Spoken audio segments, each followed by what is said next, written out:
আসসালামু আলাইকুম, doctor ARM Jamil বলছি। আশা করি যে যেখানে আছেন ভালো আছেন।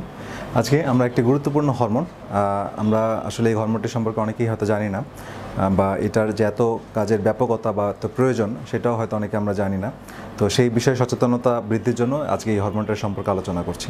তো এটা হচ্ছে DHEA। হ্যাঁ, এটা হচ্ছে ডিহাইড্রো এপিঅ্যান্ড্রোস্টেরন। এটাকে বলা হয় গ্র্যান্ডফাদার অফ অল হরমোন, মানে আমাদের যত হরমোন রিলিজ হয় সেগুলোর হচ্ছে দাদা, মানে গ্র্যান্ডফাদার। তো যাই হোক, আমরা দাদা সম্পর্কে আজকে জানি। তো এই ডিএইচএ হরমোনটা কোথা থেকে তৈরি হয়? এটা হচ্ছে অ্যাড্রিনাল গ্ল্যান্ড থেকে তৈরি হয়, এবং অ্যাড্রিনাল গ্ল্যান্ড থেকে অনেক হরমোন তৈরি হয়। তো অ্যাড্রিনাল গ্ল্যান্ড নিয়ে আমাদের 3টি ভিডিও করা আছে। অ্যাড্রিনাল গ্ল্যান্ড সম্পর্কে বিস্তারিত জানার জন্য বা এর প্রয়োজনীয়তা বা সমস্যা হলে কী ধরনের সিমটম হয় সেগুলো বিস্তারিত জানার জন্য 3টা ভিডিও দেখার অনুরোধ করছি। তো এটা দেখে নিলে আপনাদের অনেক হেল্প হবে। আসলে কথা প্রসঙ্গে আরেকটা কথা বলে নিই যে অনেকে হয়তো আমাদের ভিডিওগুলো দেখছেন কিন্তু সাবস্ক্রাইব এবং বেল বাটনে ক্লিক না করার কারণে যখনই আমরা ভিডিওগুলো আপলোড করছি আপনাদের কাছে পৌঁছাচ্ছে না। তো এই বিষয়টা একটু সচেতনভাবে খেয়াল করবেন এবং সাবস্ক্রাইব বেল বাটন ক্লিক করে রাখবেন, কারণ আমরা প্রতিনিয়ত চেষ্টা করি যে গুরুত্বপূর্ণ আমাদের হেলথ টপিকগুলো নিয়ে আলোচনা করার জন্য, যেটা আসলে প্রত্যেকটা সচেতন মানুষের একটু জানা দরকার। জানলে আপনার সিদ্ধান্ত নিতে সুবিধা হবে বা আপনার রোগ নির্ণয় করতে বা বুঝতে অনেকটা সুবিধা হবে। ঠিক আছে, পরবর্তীতে আপনি সঠিক চিকিৎসাটা নিতে পারবেন। তো যাই হোক, আমরা মূল আলোচনায় যাই। তো ডিএইচএ হরমোনটা তৈরি হয় আমাদের অ্যাড্রিনাল গ্ল্যান্ড থেকে, এবং এটা একটা স্টেরয়েড হরমোন, এবং এটা আমাদের ব্লাডে যতগুলো স্টেরয়েড হরমোন আছে এর মধ্যে এটা সবচেয়ে বেশি পরিমাণে থাকে, অ্যাবান্ডেন্ট। তো এটা প্রিকারসার অফ টেস্টোস্টেরন ইস্ট্রোজেন, অর্থাৎ এখান থেকে ইস্ট্রোজেন এবং টেস্টোস্টেরন দুইটাই তৈরি হয়। তো এটা খুব ইম্পর্টেন্ট একটা বিষয়। এটার অভাবে পুরুষের অ্যান্ড্রোপজ হয়ে যায়, অর্থাৎ মহিলাদের ক্ষেত্রে ম্যানোপজ বলে, যখন ইস্ট্রোজেন সাপোর্ট বন্ধ হয়ে যায়, মাসিক বন্ধ হয়ে যায়, তখন মহিলাদের বলা হয় ম্যানোপজ। আর পুরুষের ক্ষেত্রে এই শব্দটাকে বলা হয় অ্যান্ড্রোপজ। ঠিক আছে, এবং আরেকটা পজ আছে, সেটা হচ্ছে সোমাটোপজ। যখন গ্রোথ হরমোন রিলিজ কমে যায়, অর্থাৎ আমাদের শরীরের বৃদ্ধি, গ্রোথ, ইন্টারনাল এক্সটার্নাল গ্রোথ কমে যায়, তখন সেটাকে বলা হয় সোমাটোপজ। এই 3টা পজের ক্ষেত্রে এই ডিএইচএ কিন্তু খুব গুরুত্বপূর্ণ ভূমিকা পালন করে, সুতরাং এটা মাইন্ডেড। এবং এখন আমরা দেখব যে ডিএইচএ বয়সের সাথে সাথে কীভাবে আমাদের শরীরে কমে যায়। আমরা যদি 20 বছর বয়সে 100% ডিএইচএ লেভেলটা ধরি, তাহলে দেখা যাবে 40 বছর বয়সে এসে এটা প্রায় 50% কমে গেছে মাত্র 20 বছরের ব্যবধানে। এবং যদি 70 বছর বা অনওয়ার্ড যায় তাহলে 80 থেকে 90% বা এরকম কমে গেছে, হ্যাঁ, যেটা 20 বছরের তুলনায়। সুতরাং বুঝতেই পারছেন আমাদের এজিং প্রসেস বা বার্ধক্যজনিত সমস্যাগুলো কত দ্রুত বাড়তে থাকে। তো হরমোনকে বলা হয় জুস অফ লাইফ, অর্থাৎ জীবনের রস। হ্যাঁ, জুস অফ লাইফ, এটা খুব ইম্পর্টেন্ট। হরমোন এবং এন্ডোক্রাইন সিস্টেম এবং নার্ভাস সিস্টেম, এই দুইটা সিস্টেম আমাদেরকে জীবনের গতি এবং সব কিছুই আমাদেরকে ভালো লাগা, খারাপ লাগা, এগুলোর সাথে জড়িত। সুতরাং হরমোনাল লেভেল বডিতে নর্মাল রাখা খুব জরুরি। তো এটা তৈরি হয় কোথা থেকে? কোলেস্টেরল থেকে তৈরি হয়। এরপরে প্রেগনিনোলন হয়। প্রেগনিনোলে আমাদের একটা ভিডিও করা আছে, দেখে নেবেন। প্রেগনিনোল হরমোন হয়, তারপর হয় ডিএইচএ। তো প্রেগনিনোলকে বলা হয় grand mother of all hormone. ঠিক আছে, এটা হচ্ছে গ্র্যান্ডফাদার আর এটা হচ্ছে গ্র্যান্ড মাদার। তো যাই হোক, তো ডিএইচএ হওয়ার পরে ইস্ট্রোজেন, টেস্টোস্টেরন হচ্ছে, ডাইহাইড্রোক্সিটেস্টোস্টেরন হচ্ছে। আর যাদের ওবেসিটি বেশি হয় তাদের অ্যারোমেটেজ এনজাইমের কারণে পুরুষের ক্ষেত্রে ইস্ট্রোজেনে কনভার্ট হয়, এজন্য ওবেসিটি কমায় রাখতে হবে। আর ফিমেল মেল দুজনের ক্ষেত্রে এটা প্রয়োজন। এবং এইটা এখন আমরা জানি যে এটার কী বেনিফিট, হেলথ বেনিফিট সম্পর্কে আলোচনা করি। তো এইটা ডিএইচএ আমাদের কী করে? ইনফ্লামেশন কমায় রাখে, আমাদের শরীরে ইনফ্লামেশন কমায় রাখে, প্রদাহ কমায় রাখে। এবং আমরা জানি যে কোনো ক্রনিক ইনফ্লামেশন থেকেই কিন্তু ক্রনিক ডিজিজ স্টার্ট হয়। সুতরাং ক্রনিক ডিজিজের ক্ষেত্রে আপনি ক্রনিক ইনফ্লামেশন রেসপন্সিবল, সো সেই ইনফ্লামেশন প্রক্রিয়াটাকে কমিয়ে রাখে। তারপর 2 নম্বর হচ্ছে আমাদের ব্লাড ভেসেলে, রক্তনালীর ভিতরে যে কোষ আছে তার নাম হচ্ছে অ্যান্ডোথেলিয়াম। সেই অ্যান্ডোথেলিয়াম থেকে আর্জিনিন অ্যামিনো অ্যাসিডের থেকে নাইট্রিক অক্সাইড তৈরি করে, তো একটা স্পেশাল এনজাইমের মাধ্যমে। তো এই নাইট্রিক অ্যাসিড কী করে? নাইট্রিক অ্যাসিড হচ্ছে ব্লাড ভেসেলকে প্রসারিত করতে সাহায্য করে। সো ব্লাড ভেসেল যত প্রসারিত হয় তত আমাদের প্রেশারটা নর্মাল হয়ে আসে, আমাদের প্রত্যেকটা অর্গান টিস্যু পর্যাপ্ত ব্লাড পায়, অর্থাৎ পাইপ যত প্রসারিত হবে রক্ত চলাচল বাড়বে, এবং রক্তের মাধ্যমে অক্সিজেন যেহেতু পৌঁছায় কোষে, সুতরাং অক্সিজেন বেশি পর্যাপ্ত পৌঁছাবে। সেটা ব্রেন পাবে, চোখে পাবে, হার্টে পাবে, বিভিন্ন থাইরয়েড সহ অন্যান্য গ্ল্যান্ড পাবে, liver, kidney, lungs, heart, every organ আপনার পর্যাপ্ত ব্লাড মাধ্যমে অক্সিজেন পাবে। তো নাইট্রিক অক্সাইড বাড়ার কারণে এটা হেল্প করে। এরপরে যে ফাংশন করে সেটা হচ্ছে আমাদের খারাপ কোলেস্টেরল কমায় নিয়ে আসে এবং ট্রাইগ্লিসারাইড কমায় নিয়ে আসে। তো খারাপ কোলেস্টেরল বা কোলেস্টেরল বেশি হওয়ার অনেকগুলো কারণ আছে। তো কোলেস্টেরল হচ্ছে আমাদের ইনফ্লামেশন যত বাড়বে তত কোলেস্টেরল বাড়বে। তা আমরা একটা জিনিস ইনফরমেশন জানতে হবে কোলেস্টেরল সম্পর্কে, যে কোলেস্টেরল আমরা যতই খাই না কেন আমরা 20-25% বেশি কিন্তু বাড়াতে পারবো না। আমাদের লিভার কিন্তু বাকিটা সিনথেসিস করে। কার রেসপন্সে সিনথেসিস করে? আমাদের শরীরে যত ইনফ্লামেশন বা প্রদাহ চলবে তত কোলেস্টেরল বেশি থাকবে। সুতরাং কেউ যদি ব্লাডে ফাস্টিং লিপিড প্রোফাইলে যদি দেখেন যে খুব হাই কোলেস্টেরল, তাহলে আপনি কোলেস্টেরল যেমন বাড়তি এটা একটা চিন্তার বিষয়, কিন্তু তার চেয়ে বড় চিন্তার বিষয় নিশ্চয়ই এর ব্যাকগ্রাউন্ডে ইনফ্লামেশন আছে। তো এই ইনফ্লামেশনেরকে কমানোর জন্য লিভার বেশি পরিমাণে কোলেস্টেরল তৈরি করছে। সুতরাং এই মেসেজটা না পেলে আপনি কিন্তু কোলেস্টেরলের পিছিয়ে ছুটবেন, কোলেস্টেরল কমানোর পিছিয়ে ছুটবেন, কিন্তু আপনাকে বা আমাদেরকে চিন্তা করতে হবে রুট কজ, অর্থাৎ ইনফ্লামেশনকে কোথায় আছে ইনফ্লামেশন, এবং ইনফ্লামেশনকে স্টপ করতে হবে, তাহলে কোলেস্টেরল এমনি কমে আসবে। তবে সাময়িক সময়ের জন্য ওষুধ দেওয়া লাগতে পারে যদি অনেক বেশি চলে যায়, সেটা সাময়িক সময়ের জন্য। আচ্ছা, কারণ কোলেস্টেরল থেকে কিন্তু আমাদের সবগুলো হরমোন তৈরি হচ্ছে, সুতরাং কোলেস্টেরল আমি খুব বেশি কমাবো না। আচ্ছা, তো ট্রাইগ্লিসারাইড কমাবো, এটা আমাদের মানে প্রসেস কার্বোহাইড্রেট থেকে আসে, তো এটা আমাদের অবশ্যই কমায় রাখতে হবে।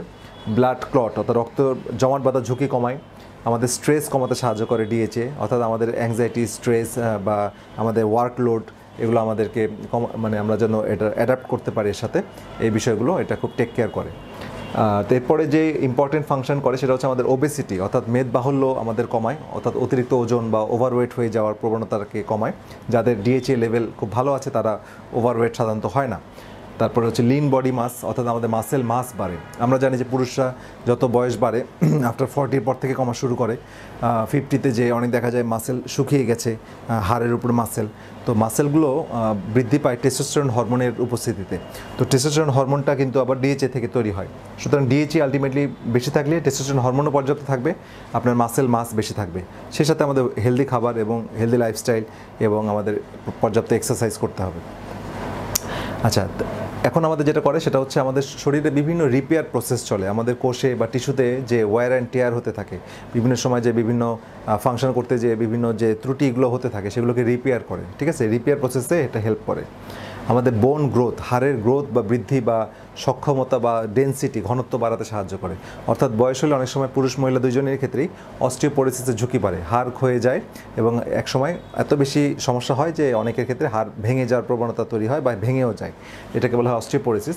সেই জিনিসটাকে স্টপ করে বা এটাকে প্রিভেন্ট করে। তো এছাড়া আমাদের একটা ইম্পর্টেন্ট ফাংশন হচ্ছে ইমপ্রুভ ব্রেইন ফাংশন, আমাদের মস্তিষ্কে ব্লাড সাপ্লাই বাড়ায়, ব্রেইন ফাংশন ইমপ্রুভমেন্ট করে, এবং আমাদের ব্রেনের অনেকগুলো function, cognitive function, memory function, হ্যাঁ, বা না হলে অনেক সময় অ্যালঝেইমার্স ডিজিজের সাথে অনেক গবেষণায় প্রমাণিত যে ডিএচএ কমে যাওয়ার সম্পর্ক আছে। আচ্ছা, এরপরে আমাদের ইম্পর্টেন্ট মেসেজ হচ্ছে যে সেন্স অফ ওয়েলবিং বাড়ায়। তো সেন্স অফ ওয়েলবিং কি? সেন্স অফ ওয়েলবিং হচ্ছে ভালো লাগার অনুভূতি। তো একটা সুস্থ মানুষের মধ্যে সবার আগে এই জিনিসটা থাকবে, আর একটা মানুষ যখন অসুস্থ হয় সবার প্রথমে এই জিনিসটা তার মধ্যে অভাব বা ঘাটতি দেখা দেবে, অর্থাৎ সেন্স অফ ওয়েলবিং তার মধ্যে কমে যাবে, তার মধ্যে ভালো লাগছে না, ডিপ্রেস লাগছে, খারাপ লাগছে, শরীর এনার্জি পাচ্ছি না, কোনো কাজে আগ্রহ পাচ্ছি না, জীবনের প্রতি মানে বিতৃষ্ণা, অনাগ্রহ এইসব জন্মায়। তার পরবর্তীতে বিভিন্ন অসুখ তার শরীরে দানা বাঁধতে থাকে, বা অসুখের একটা সিমটম হিসেবেও এটা একটা প্রকাশ পায়। এবং আমরা যখন সঠিক চিকিৎসা করি তখন সবার আগে কিন্তু এই জিনিসটার ইমপ্রুভমেন্টটা আমরা দেখি, যে আপনার ভিতর সেন্স অফ ওয়েলবিংটা ডেভেলপ করছে কিনা, অর্থাৎ আপনার মধ্যে শান্তি শান্তি লাগে, ভালো লাগছে কিনা, আগের চেয়ে এনার্জি পাচ্ছেন কিনা, ঘুম ভালো হচ্ছে, পেশাব পায়খানা ভালো হচ্ছে, হ্যাঁ, আমি কাজে আগ্রহ পাচ্ছি, আমার আশেপাশে সব কিছু সম্পর্কে আমার একটা মানে যেটা আমরা 20 বছর বা অল্প বয়সে যেই তারুণ্যটা অনুভব করতাম, যেই রিফ্রেশমেন্টটা অনুভব করতাম, সেটা আমি এখন ফিল করছি। তো এই বিষয়গুলো কিন্তু খুব গুরুত্বপূর্ণ, হ্যাঁ, যে কোনো ট্রিটমেন্টের ক্ষেত্রে বা রোগের ক্ষেত্রে, দুইটার ক্ষেত্রেই। তো যাই হোক, এই বিষয়টা ইমপ্রুভ করে ডিএচএ, আর আমাদের অ্যালার্জি প্রবণতা কমায়, আমাদের শরীরে ইমিউনোমডুলেটর হিসেবে এর ভূমিকা আছে। আর লাস্ট যে ফাংশনটা বলবো, যদিও এটা অনেকের ক্ষেত্রে খুবই গুরুত্বপূর্ণ, এটা হচ্ছে আমাদের সেক্সুয়াল হেলথ ইমপ্রুভ করে। এটা হচ্ছে মেল ফিমেল দুজনের ক্ষেত্রেই। পুরুষের ক্ষেত্রে আমরা জানি টেস্টোস্টেরন কমে গেলে পুরুষের লিবিডো, যৌন আকাঙ্ক্ষা কমে যায়, যৌন শক্তি কমে যায়, জীবনের প্রতি আগ্রহ কমে যায়, অনেক ক্রনিক ডিজিজ বাসা বাঁধে। ফিমেলের ক্ষেত্রেও আপনি কিছুটা পরিমাণ টেস্টোস্টেরন অবশ্যই দরকার, না হলে ফিমেলের ক্ষেত্রেও লিবিডো কমে যায়, যৌন আকাঙ্ক্ষা কমে যায়, ইচ্ছা কমে যায়, ভ্যাজাইনাল অ্যাট্রোফি হয়, ড্রাইনেস হয়, পেইনফুল কয়টাস হয়, মেলামেশার সময় খুব পেইন হয়, এই ধরনের সমস্যাগুলো দেখা দেয়।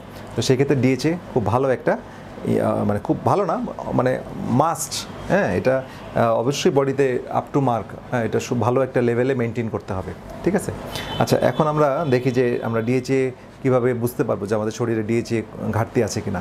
তো যে কোনো হরমোন আসলে সিমটম দিয়েই ভালো প্রেডিক্ট করা যায়, কারণ ব্লাড টেস্টটা এক্স্যাক্ট মানে বডির ডেফিসিয়েন্সিকে রিপ্রেজেন্ট করে না, বিকজ আমাদের হরমোনগুলো থাকে কোষের ভিতর, আর আমরা মানে হরমোন লেভেল মাপছি ব্লাড থেকে।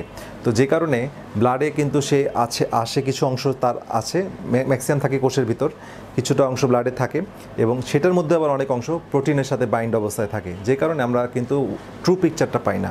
তো সুতরাং আমাদেরকে প্রথমে রোগীর হিস্ট্রি নিতে হবে, তারপরে আমাদের তার এই ঘাটতির সিমটমগুলো আছে কিনা, অর্থাৎ ফিজিক্যাল এক্সামিনেশন করতে হবে, তারপরে হচ্ছে আমাদের ল্যাব ইনভেস্টিগেশন। এই ধারাবাহিকতা মেনটেন করে আমাদের ট্রিটমেন্ট আমরা করি। তো ল্যাব ইনভেস্টিগেশনে আমরা DHEAS অর্থাৎ ব্লাডে DHEAS সালফেট হিসেবে থাকে, তো সেটা মেজার করি, এবং সেটা কিন্তু বয়স এবং সেক্স অনুযায়ী পার্থক্য হয়। সুতরাং 20 বছর বয়সে DHA লেভেল 30 বছর বয়সের, 40 বছর, 50 বছর বয়সে DHA কিন্তু এক হবে না, এবং 50 বছরের পুরুষ এবং 50 বছর মহিলার লেভেলে এক হবে না।